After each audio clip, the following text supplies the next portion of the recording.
Hello viewers, welcome back to my channel.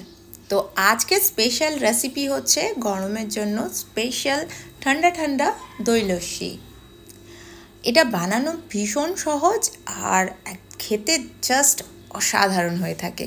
তো আসুন গরমের দিনে এরকম একটা ঠান্ডা ঠান্ডা দই লস্যি বানিয়ে খাওয়া যাক। এই দই লস্যি বানানোর জন্য আমি এখানে 500 গ্রাম দই নিয়েছি।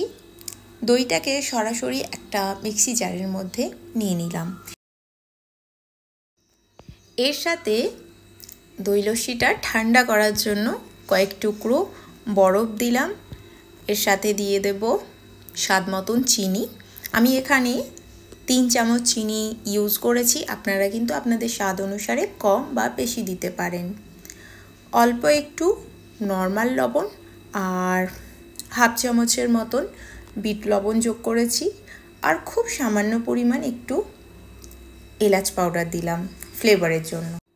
সব কিছুটাকে এবার ব্লেন্ড করে নেব।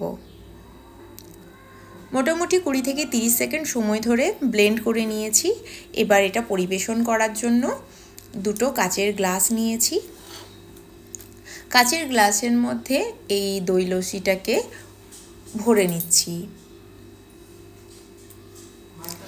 এই দই লস্যি কিন্তু বানানো যেমন সহজ, এটা খেতে কিন্তু ততটাই টেস্টি আর খুব হেলদি হয়ে থাকে। এই গরমের দিনে এরকম এক গ্লাস দই লস্যি হলে আর কোনো কথাই হবে না।